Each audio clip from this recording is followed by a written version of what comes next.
ഞങ്ങളുടെ ഒരുപാട് നാളത്തെ ആഗ്രഹമായിരുന്നു കേട്ടോ ഒരു പേരമരം വേണമെന്നുള്ളത്. വേറെ ഒന്നും കൊണ്ടല്ല, പേരയും പപ്പായയാണ് ഏറ്റവും ഇഷ്ടപ്പെട്ട ഫ്രൂട്ട്സ്. എൻ്റെ ഫേവറേറ്റ് അതാ. അപ്പോൾ അങ്ങനെ ദേ ഒരു പേര മരം എന്നൊന്നും പറയാൻ പറ്റില്ല, ഒരു ചെറുത്.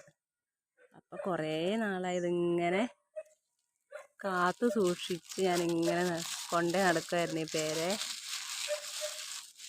കണ്ടോ, ഇടയ്ക്കിടയ്ക്ക് വന്നത് ഈ പാടുകളൊക്കെ ഉണ്ടോ, ഇടയ്ക്കിടയ്ക്ക് വന്നത് മൂത്തോന്ന് അറിയാൻ വേണ്ടി നോക്കണതാട്ടോ. എന്തായാലും അത് പഴുത്തിട്ടുണ്ട്. അപ്പം ഞാൻ നല്ല സന്തോഷത്തോടുകൂടി തന്നെ അത് പറിക്കാട്ടോ. ഓ അമ്പോ, എത്ര നാളായി നോക്കിയിരിക്കണമെന്നറിയാം. കണ്ടോ, നമ്മുടെ വീട്ടിൽ ഉണ്ടായിട്ട് നമ്മളത് പറിച്ച്